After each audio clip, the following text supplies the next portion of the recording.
pessoal, como eu falei para vocês, hoje vamos falar um pouco sobre a questão da humanização nesse processo de acolhimento e de classificação do risco.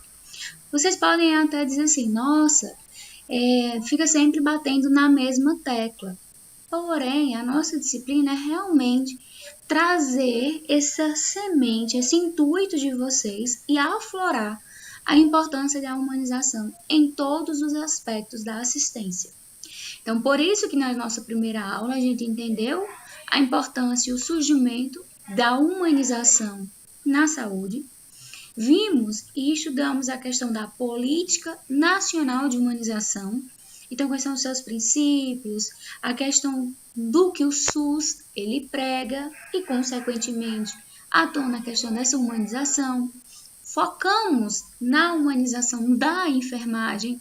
Então, tanto para os usuários quanto para nós como profissionais, não podemos deixar de lado essa questão da desvalorização, da desumanização também com os profissionais.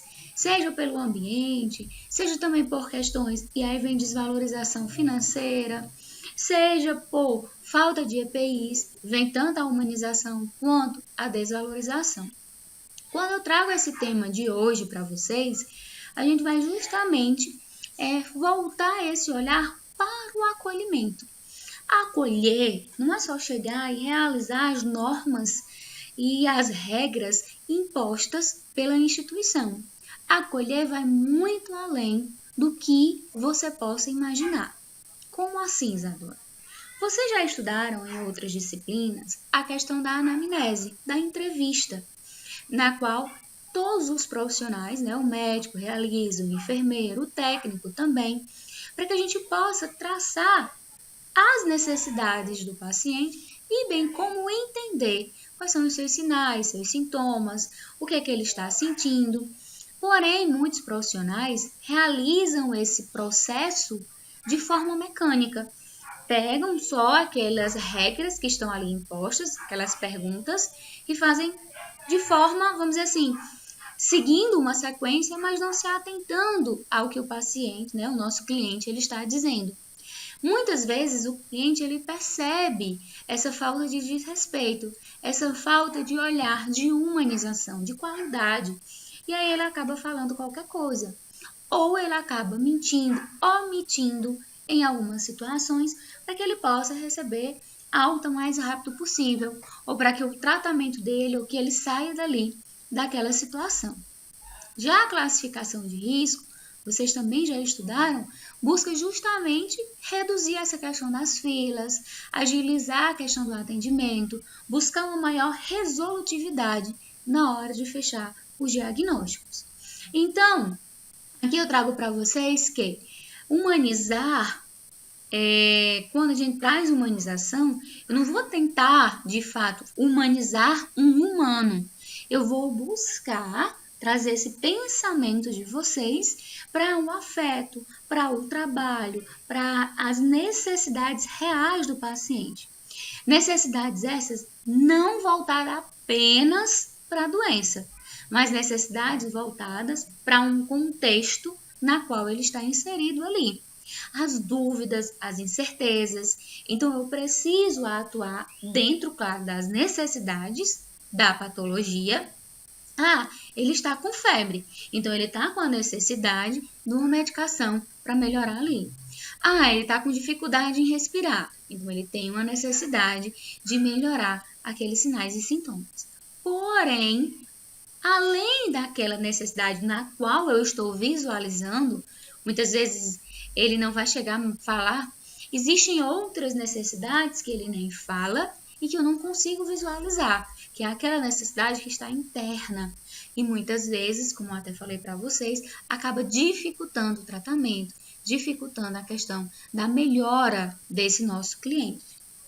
E aí, temos que sempre voltar para essas 3 palavrinhas, no qual o SUS tanto prega, no qual a nossa Política Nacional de Humanização e em vários setores que realmente atuam com esse olhar humanizado, que é a questão da universalidade, a questão da equidade e da integralidade. Infelizmente, não é nossa realidade total no nosso país. Quando eu falo em universalidade, é a questão do acesso a todos. Então, independentemente de eu ser do Juazeiro, eu ser de Fortaleza, eu ser de onde for, eu tenho meu direito de ser atendido, pois a gente tem o princípio da universalidade e, infelizmente, isso muitas vezes não acontece, seja por questões burocráticas ou até mesmo porque o próprio hospital ele não tem esse suporte em realizar esse atendimento, porque ele já está lotado com a população que ali já está. Então, temos que organizar e rever esse princípio de universalidade, para que realmente todos tenham acesso. Eu sou de uma cidade X, mas minha cidade é pequena, não oferece uma assistência, vamos dizer assim, complexa. São atendimento, vamos dizer assim, simples, mas quando exige fazer um raio-x, uma ultrassom, uma cirurgia, eu preciso ser encaminhado para outra região, para outro município. E essa questão de encaminhar, muitas vezes, vai para a central, aguarda um, aguarda outro. A gente acaba perdendo, às vezes, aquele paciente, ou aquele paciente vai piorando por falta justamente desse atendimento. Mas muitas vezes não é culpa somente da instituição, não é culpa dos profissionais, não é culpa da central, porque realmente aquela instituição ela já está lotada, ela não tem mais como, vamos dizer assim, adentrar algum cliente ali para ser atendido. E aí acontece muitas vezes o que a gente cansa de ver, né, na televisão, em reportagens, aí nas grandes capitais, né, Rio de Janeiro, São Paulo, Fortaleza, hospitais super, hiper, mega lotados, com pacientes nos corredores, pacientes no chão, e aí vem todo esse olhar que causa essa desumanização, desqualificação no atendimento. A equidade é esse atendimento, né, desigual, mas ao mesmo tempo igual, justamente trazendo para a questão da classificação de risco. Então, eu tenho que atender individualmente cada um, mas ao mesmo tempo de forma igual. Então, se eu atendo fulano com cordialidade, com simpatia, ouvindo, avaliando suas necessidades de forma que individual, e eu traço um atendimento para ele e o classifico, o próximo eu também tenho que fazer da mesma forma, independentemente do tipo de cliente na qual a gente está ali. E a integralidade é a questão do sujeito e não da doença, a questão desse olhar holístico, a questão desse atendimento em rede, não atendimento descentralizado de fato, na qual o paciente ele chegou e aí a gente faz o atendimento, ou a gente, vamos dizer assim, por algum motivo classificou que ele pode esperar, ou que ele vá na unidade básica no outro dia. Então a gente tem que ter essa olhar para essas três palavras tão importantes e que também está ali associada com a questão de humanização, bem como buscar esse método de inclusão. Quando eu falo em inclusão, é justamente a participação também da população nessas campanhas, nesses incentivos da população, a questão da inclusão dos familiares, a participação dos familiares e do usuário na tomada de decisão. Num momento como esse que a gente está vivenciando, a pandemia, a gente precisa muito dessa questão de inclusão, a participação da população, para que a gente consiga pelo menos diminuir essa acentuada, vamos dizer assim, elevação dos casos que está acontecendo, esse aumento dos casos. Pois a gente já sabe, de certa forma, como se prevenir. Então, a gente precisa da participação da população, da conscientização da população nessa questão de tentar, de certa forma, erradicar essa patologia, bem como a importância da vacina. Existem uns que são contra, outros que são a favor, e aí, de certa forma, não podemos julgar.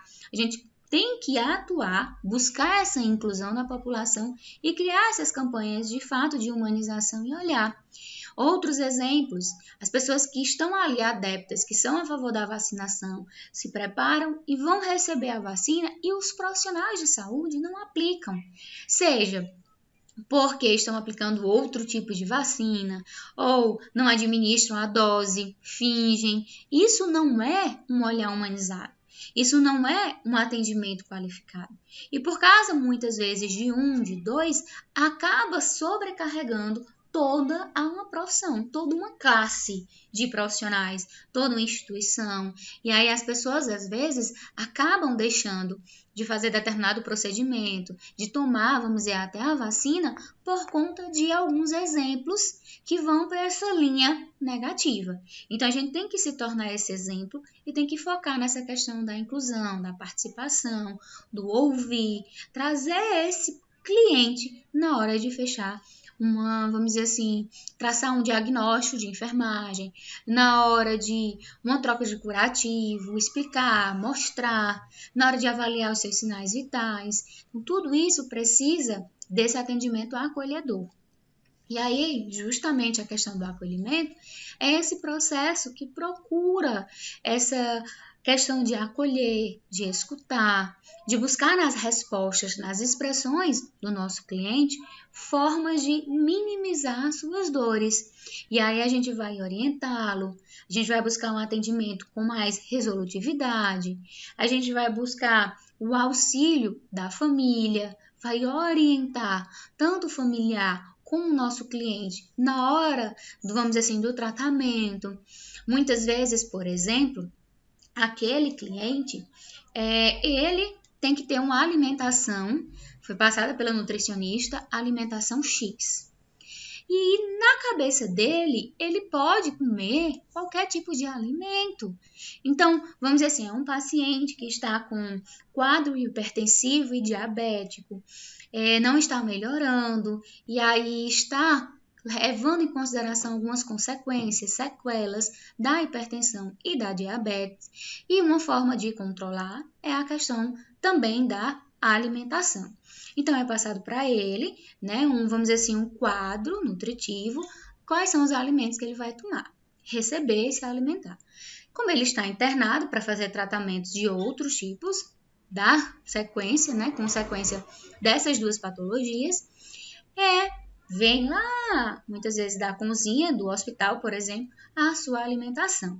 Ele não gosta daquela alimentação, porque ele está acostumado àquela picanhazinha no final de semana, àquela carne gordurosa cheia de sal, aquele arrozinho, aquele feijão, aquela comida realmente gordurosa, cheia de, vamos dizer assim, de óleo, de sal. Aquele, vamos dizer assim, cervejinha, aquele refrigerantezinho. Então, para desconstruir esse pensamento, a gente precisa criar esse vínculo. E como é que eu crio esse vínculo? Escutando e levando a importância de, pelo menos por enquanto ali, e depois ele tentar modificar a sua questão alimentar. Como eu faço isso? Buscando a família. Por quê? Não adianta nada eu chegar para esse cliente, explicar todo o processo, como é que vai ser a alimentação dele, de manhã vem o café da manhã, na hora do almoço vem aquele almoço. E o cliente, ele finge que escuta, porque ele na hora ele vai ficar calado, claro. Não foi repassado para o familiar e o cliente vai dizer, olha, fulano, eu tô passando fome aqui. A comida daqui é muito ruim, comida do hospital, é aguada, é isso, é aquilo. Aí sempre tem aquele jeitinho brasileiro, né? Na hora de uma visita, o familiar vem com um lanchinho. Aí vem uma coxinha, aí vem um almocinho escondido, aí vem um refrigerantezinho. E no lugar, entrega para o cliente, ele se alimenta escondido. E aí aquele cliente ele vai piorando, no lugar de ter alguma resposta favorável. E nós, como profissionais, a gente não entende. Está tudo direito, está tomando a medicação, a gente está tendo todo aquele cuidado, todo aquele olhar, mas ele não está melhorando. Então, o organismo dele não reage. Por quê? Até a gente entender e buscar essa causa, aquele paciente ele já ficou 10, 15, 20 dias internado, coisa que ele poderia ter ficado só 5, 6, dependendo da consequência. Então, a gente precisa dessa união. Para quando ele chegar, o familiar dizer, não, você precisa seguir, arrisca o tratamento para que você possa melhorar, para que você possa retornar para casa. Então, todo cliente, ele não quer estar ali.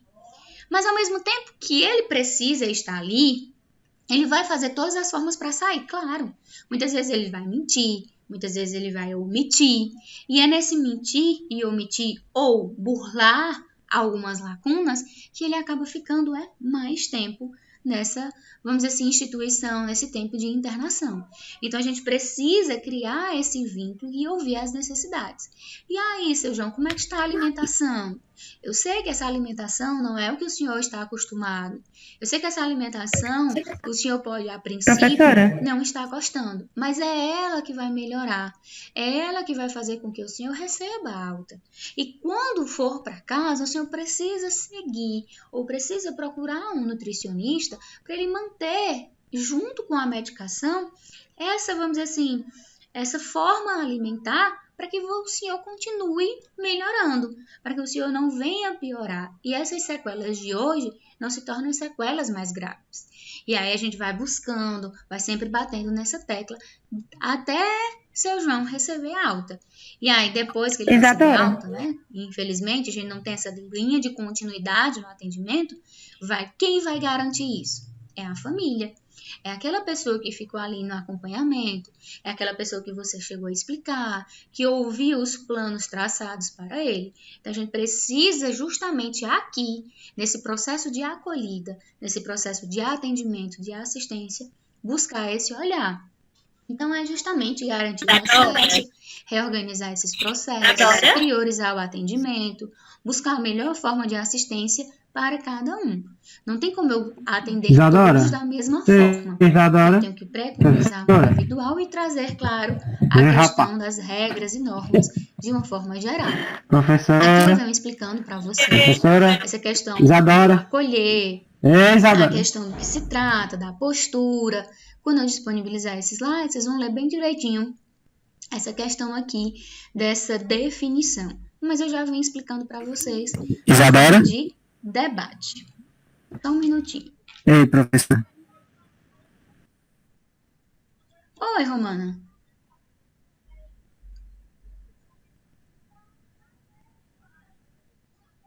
Pode ligar o áudio. Tá me escutando agora? Isadora? Não, eu não tô ouvindo. Pois é. Os áudios de todo mundo falando Isadora, Isadora, nada. E aí eu vi aqui a mensagem e eu digo, gente. Foi muito engraçado. Oi. Sim, é porque eu queria saber se a fruta também influencia, né, nessa parte que você falou de comer lá no hospital. A fruta. Influencia porque tem que seguir o protocolo no qual é passado pelo nutricionista.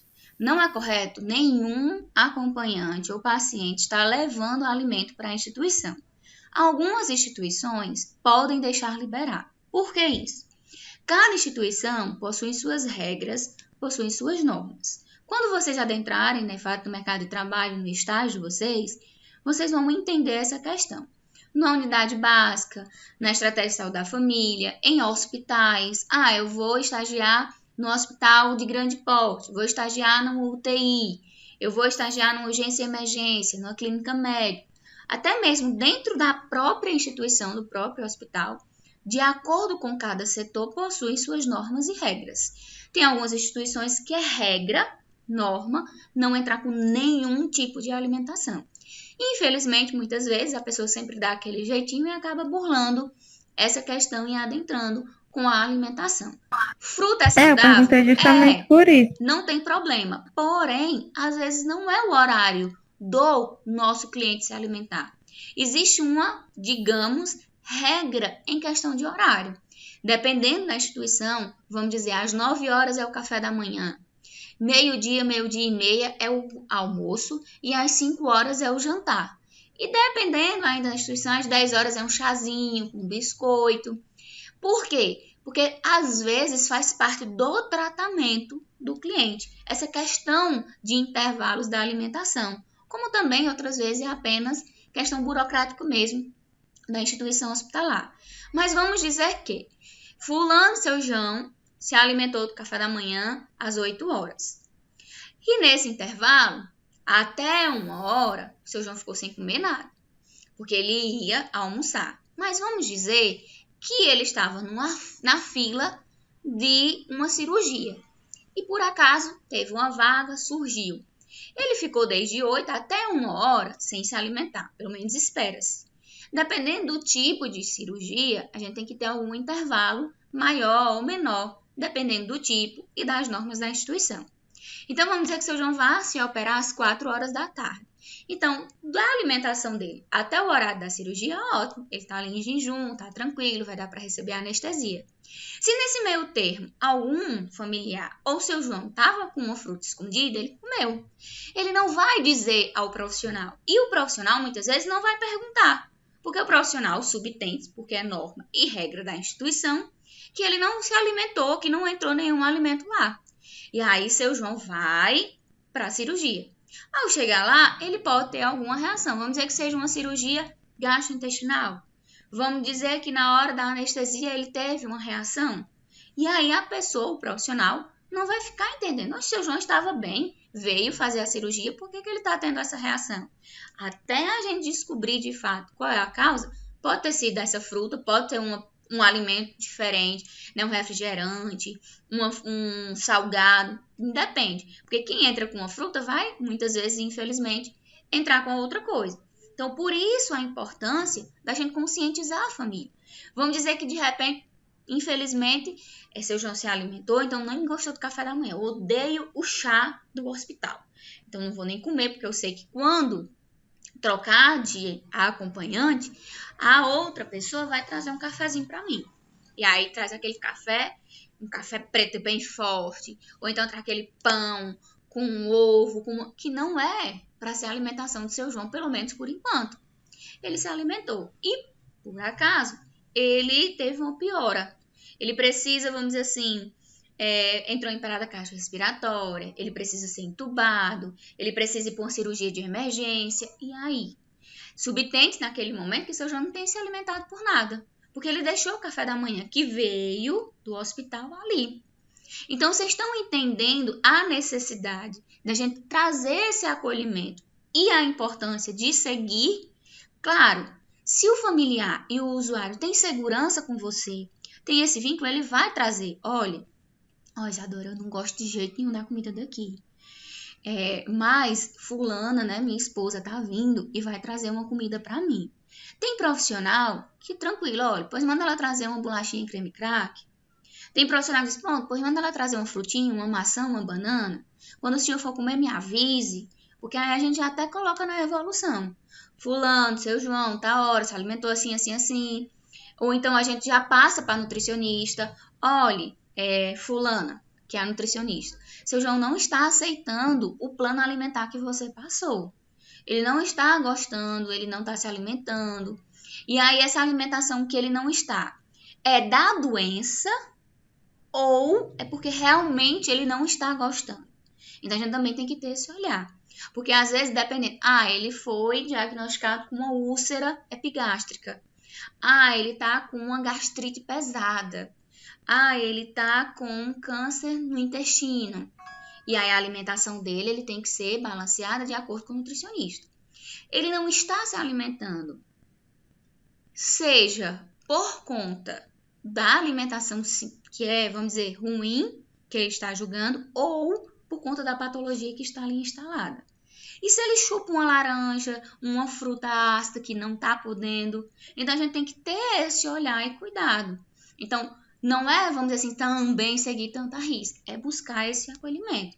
Porque se a gente não tem e o nosso cliente não se sente seguro quanto a isso, ele jamais vai lhe dizer. E lá naquela mesinha que fica ali muitas vezes na cabeceira do leito, vai estar cheio de comida escondida. Então a gente tem que ter esse olhar e cuidado. E aí cabe a nós, principalmente... Minha prima sempre faz isso.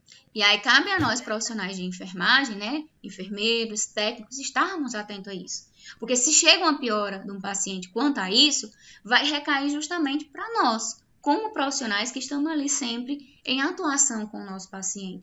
Então, a gente tem que sempre preconizar por isso. Então, sua prima, eu sei, porque a gente já passou por cliente, a gente já acompanhou algum familiar internado. E a gente sabe, infelizmente, da dificuldade daquele familiar. Às vezes a gente diz, olha, essa comida de hospital é triste.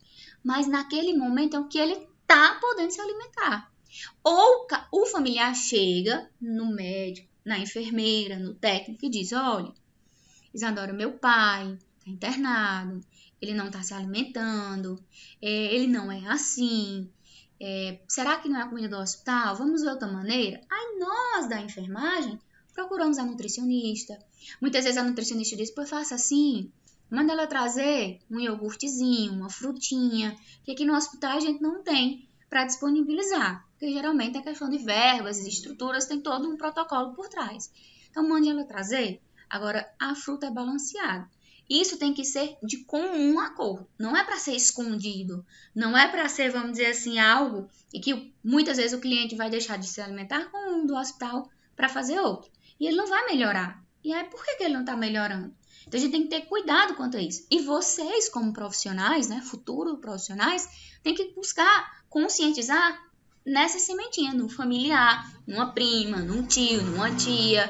Então, tentar conscientizar, olha, eu sei que a gente fica assim, quando a gente vê algum familiar da gente se alimentando, mas comunica o profissional de enfermagem, busca o nutricionista que está ali. Eu sei que está em jejum, está com 8, 12 horas que está em jejum. Procura o profissional. Não vai lá e pega alguma coisa lá da rua ou de casa e leva para ele, não. Porque muitas vezes ele pode estar ali em jejum, 8 horas, 12 horas, aguardando uma cirurgia. Os profissionais podem estar ali lutando por uma vaga no centro cirúrgico, não estão lhe informando porque eles ainda estão lutando por essa vaga. Mas aí você chega e estraga tudo. Ou piora mais ainda o quadro desse cliente, na qual muitas vezes julga-se que ele está em jejum. Por isso que às vezes coloca até uma plaquinha, paciente em jejum. E aí quando o povo passa para deixar a alimentação, já não deixa naquele leito. Então a gente tem que ter cuidado com essa questão da alimentação, essa questão, o banho no leito, por exemplo. O banho é todas as 6 horas da manhã. Por quê? Às vezes é só regra da instituição, como também depende da patologia do cliente. Às vezes ele está, vamos dizer assim, com um quadro febril, às vezes ele passou por uma cirurgia, então ele ainda está ali reagindo ao tratamento, e aí ele tomou banho de manhã, pronto. Às vezes um banho no leito não é legal, mas é o que ele pode naquele momento. E aí quando chega o familiar, ele já diz, ei, vão ali no banheiro comigo, tô precisando tomar banho, tô precisando levantar da cama. E aí o familiar tem que entender, será que ele pode? Ele pode deambular? Ele pode levantar e tomar banho no banheiro?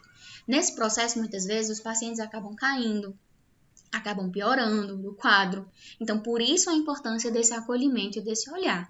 Por isso essa importância voltada para o usuário de forma individual. E às vezes, o que é que acontece? Num quarto ficam 4 leitos. Ficam 4 clientes, vamos dizer mais ou menos assim. Eles criam um vínculo muito grande, uma amizade muito grande, onde um vai ajudando o outro. Às vezes o acompanhante de um fica para olhar o outro e vice-versa nesse processo. Mas é importante que esse vínculo também lhe inclua nesse meio. Um vínculo profissional, não é um vínculo de amigável, um vínculo na qual você diz, não estou fingindo que estou vendo. Vai, passa.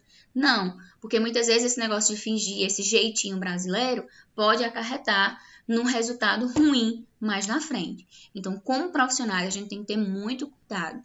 E claro, trazendo para cá, acolher e ouvir os pedidos, por isso é importante.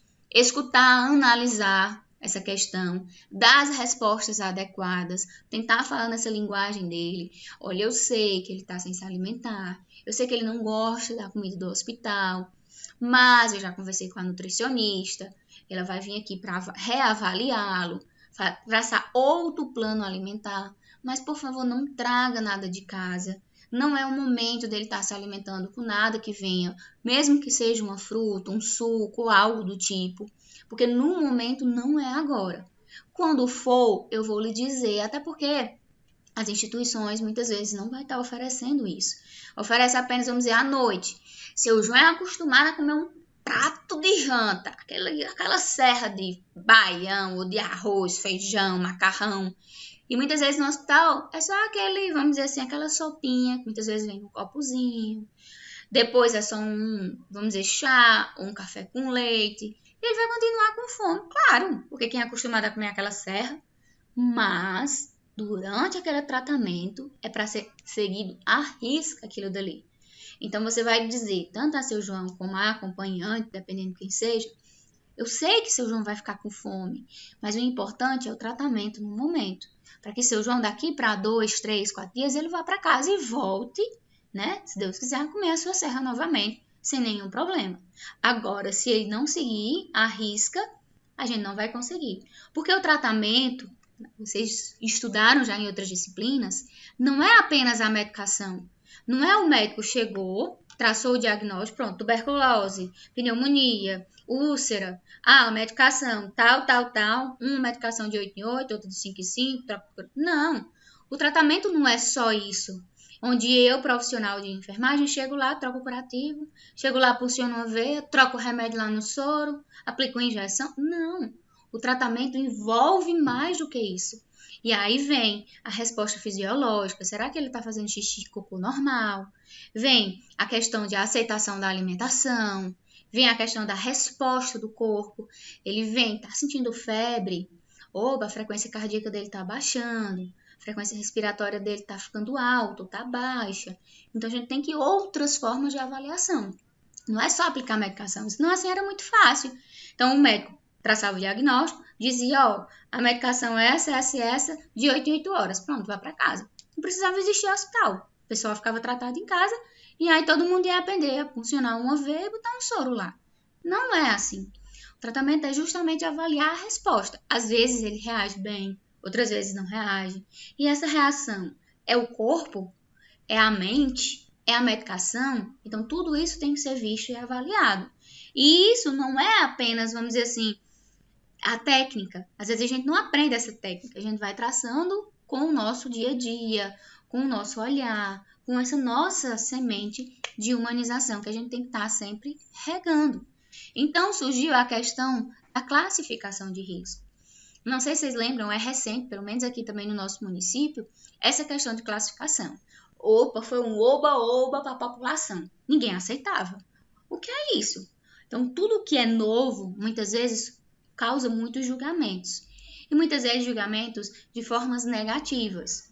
Porque as pessoas estavam acostumadas, quem chegar primeiro é atendido. Então, a gente sempre foi assim. Eu cheguei primeiro, eu sou atendido. Fulano chegou depois, está lá no final da fila, ele vai esperar 2, 3, 4 horas até a fila diminuir. E quando a pessoa, a população começou a ver que, independentemente da hora que você chegasse, você passava na frente ou não, dependendo da sua classificação, aí foi um oba-oba na saúde. Então, essa forma de classificação é um princípio preconizado pela Política Nacional de Humanização, pela forma de humanizar o atendimento, reduzir as filas e fazer com que aquele indivíduo que está lá no final da fila, com um quadro mais grave do que quem é o primeiro, ele seja atendido e ele não chegue a óbito lá na fila, aguardando um atendimento. Então, por isso da importância desta classificação, desse acolhimento. Alguém tem mais alguma coisa a perguntar, acrescentar? Que eu possa dar aqui continuidade? Respondi sua pergunta, Romana. Mais alguma dúvida? Respondeu sim, obrigada, Isabel. Nada. Alguém tem mais alguma coisa a acrescentar? Então, entenderam a importância de a gente criar esse vínculo e seguir de fato essas normas e regras da instituição nesta questão. Então, vou dar continuidade aqui. Então, a questão da classificação de risco, que é a questão de Manchester, ele busca justamente esse ambiente confortável, essa questão de uma triagem, a questão de diminuir filas.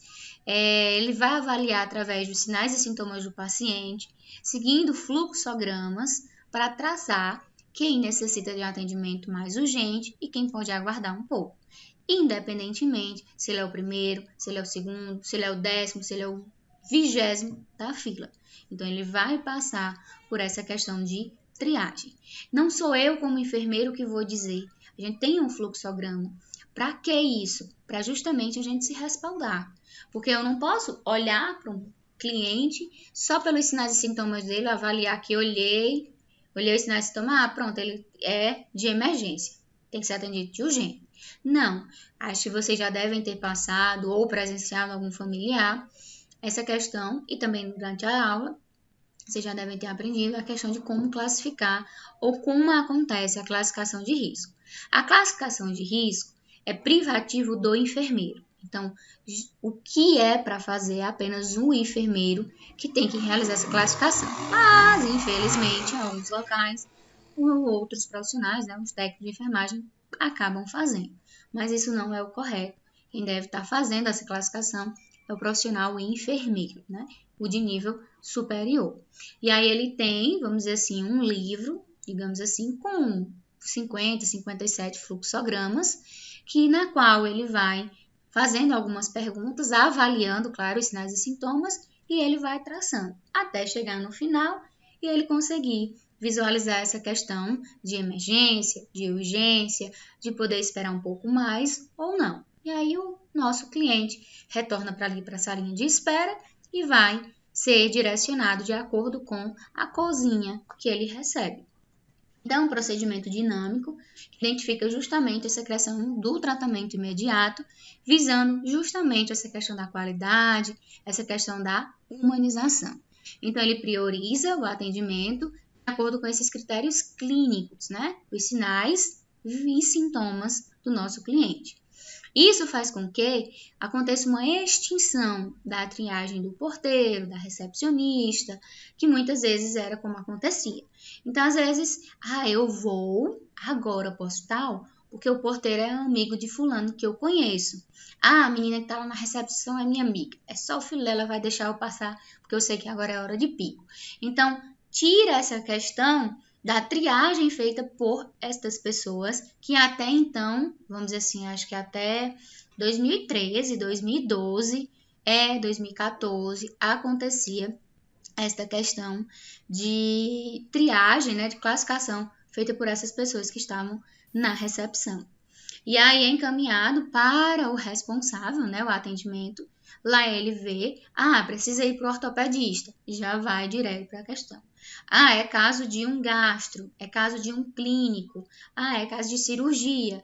Já na classificação a gente já consegue traçar e aí acaba diminuindo essa questão da rotação em um único profissional, porque eu já vou direcionando os pacientes e os clientes, no caso, né, para um atendimento específico e, digamos, correto.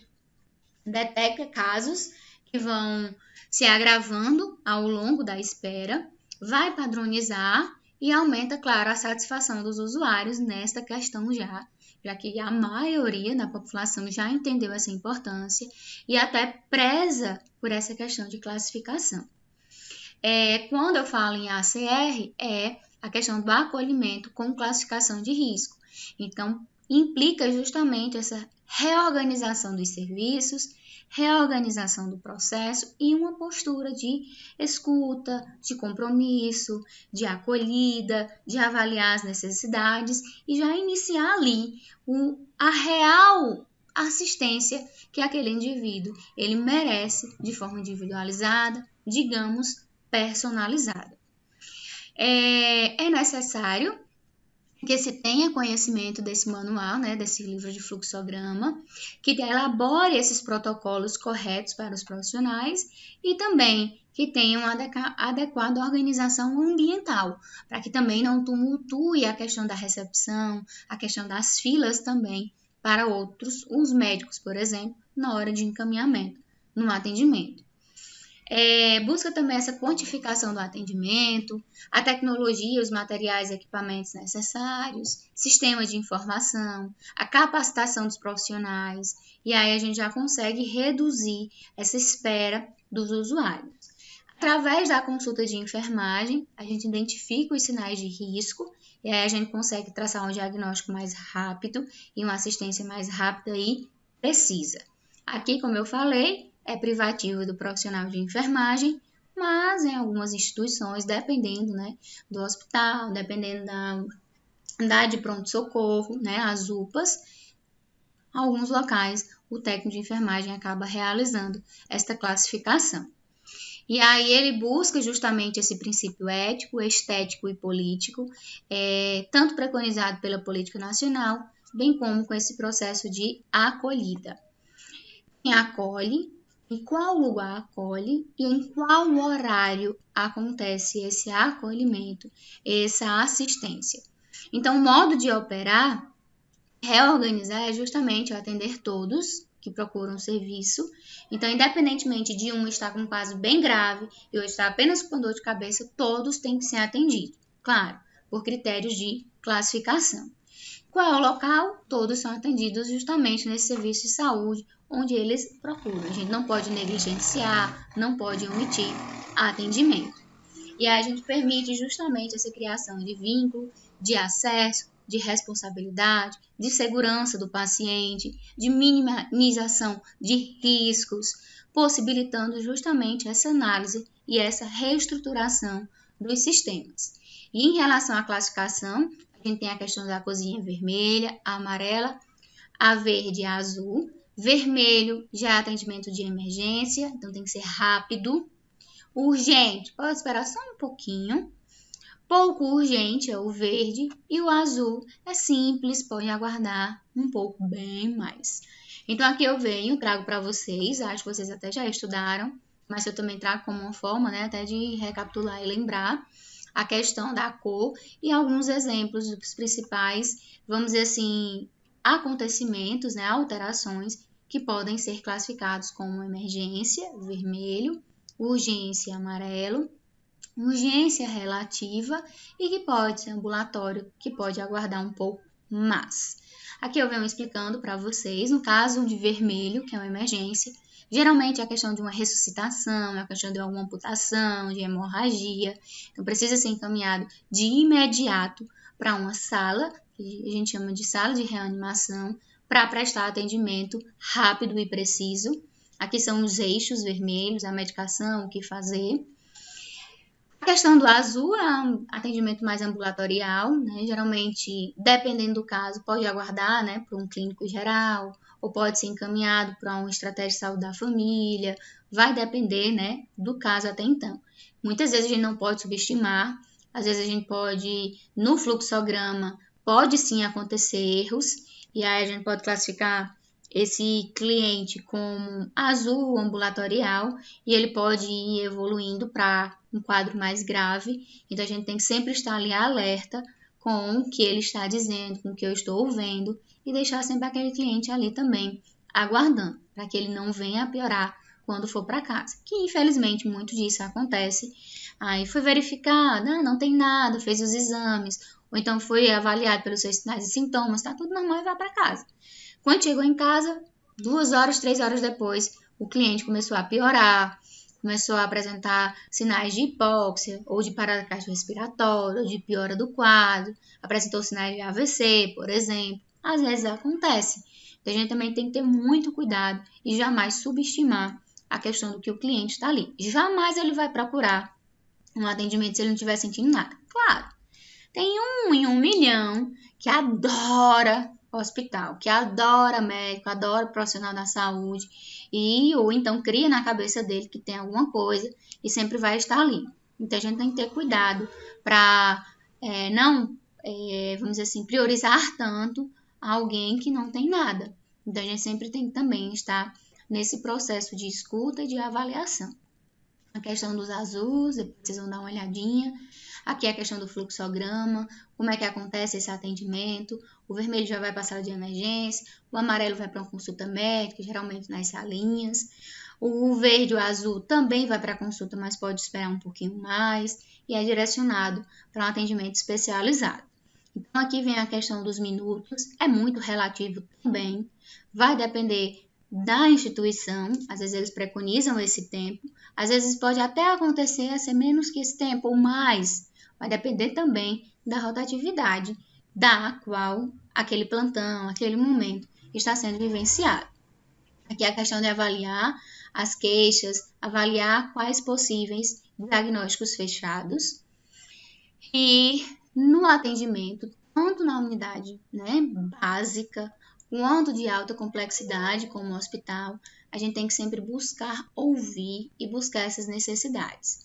Aqui eu trago tipo uma charge para vocês, na qual o paciente diz: doutor, vim me consultar, não tem cadeira para eu sentar.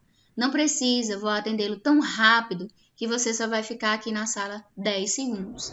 Infelizmente, aqui eu trago só essa charge para explicar que muitas vezes é isso que acontece. Muitas vezes, os profissionais, não só os médicos, mas os profissionais de saúde, do modo geral, acabam subestimando. E aí faz um atendimento rápido.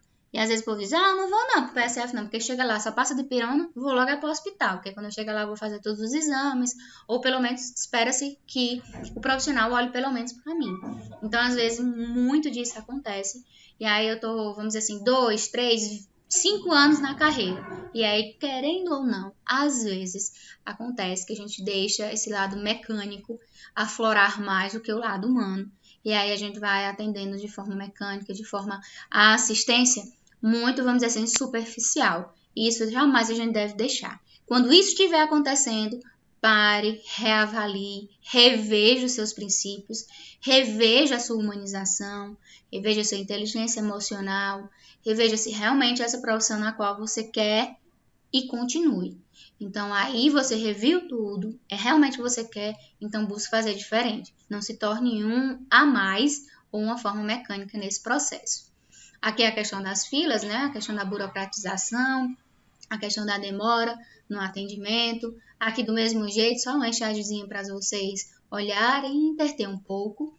Então, pessoal, o acolhimento é justamente um modo de operar os processos de trabalho em saúde, assumindo uma postura capaz de acolher, escutar e dar respostas adequadas aos usuários.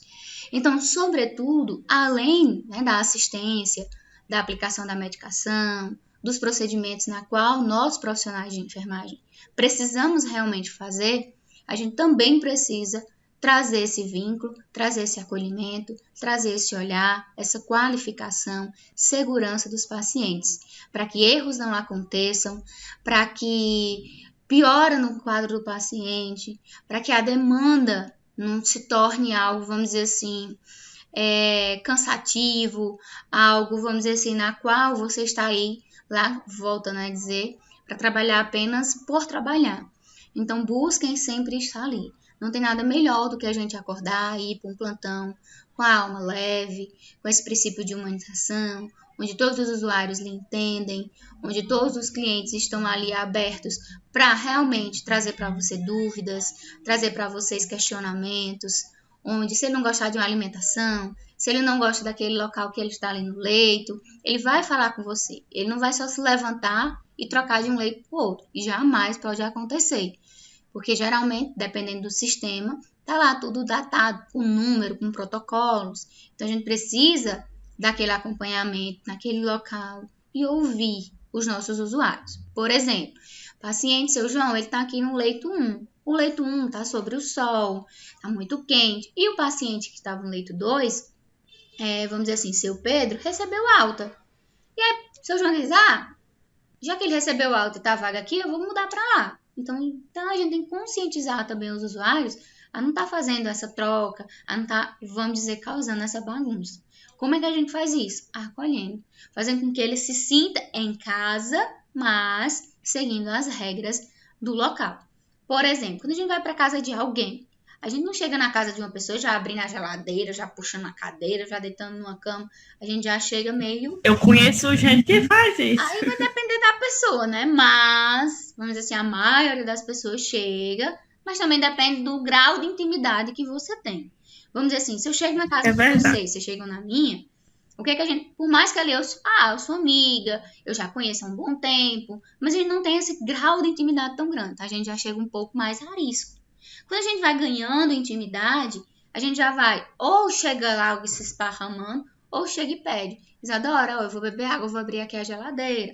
Do mesmo jeito é uma instituição hospitalar. Quando cria-se esse vínculo, claro, profissional, porque a gente também não pode abrir demais, porque aí vai criar realmente bagunça, e aí vai ter aquela pessoa que vai fazer tudo o que quer, acaba trazendo um ventilador, acaba trazendo uma televisão, acaba trazendo vem um acompanhado, vem 2, vem 3, quer dormir os 3 juntos.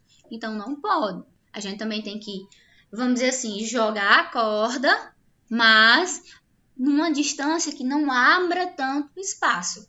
Então, é um vínculo profissional. E isso como é que vocês vão saber? No dia a dia, na hora dos estágios, na hora realmente de vocês sentirem essa necessidade. Eu tô sentindo a necessidade de agora no meu plantão chegar e sentar ali um pouquinho e conversar com ele. Ele tá tão calado, ele tá tão tristinho. Será que ele não tá com uma depressão? Será que ele não tá com medo? Cadê o familiar? Ninguém vem visitar ele, ninguém vem olhar ele. Por que acontece isso? Aconteceu, paciente X, ele era um senhorzinho de idade, ele era muito religioso, e aí ele sempre acendia vela nas suas imagens santas. Nesse dia ele se ajoelhou, foi acender a vela, e aí a gente acredita que ele acabou cochilando, alguma coisa do tipo, e caiu por cima dele, queimou literalmente a região do tórax. E ele morava sozinho, não tinha nenhum familiar, e aí ele saiu correndo, agitado, as pessoas ali ao redor ligaram para o atendimento, foi para o hospital. Quando chegou lá, a área já foi totalmente, digamos, perdida. Foi preciso fazer um enxerto. Esse paciente, esse cliente, né, no caso, sofreu muito. E aí todo dia, na hora da visita, ninguém chegava. Na hora de dormir, na hora, vamos dizer assim, de ter realmente o acompanhante, ninguém chegava. E aí, sempre se questionando, geralmente tem, claro, apoio psicológico, apoio de assistente social. O pessoal ia, conversava e ele jamais falava nada para ninguém. Então, um paciente, né, um cliente como esse, a gente precisa avaliar essa questão da dor, a questão da assistência, mas também como está o psicológico. Será que ele tem familiar? Como é essa relação? Claro, eu não posso invadir a privacidade do cliente. Se ele não quer falar, se ele não se sente seguro, tranquilo. Às vezes ele não vai se sentir seguro com você, mas ele vai se sentir seguro com um profissional tal. Aquele que estava no plantão anterior, ou com um psicólogo, com um assistente social.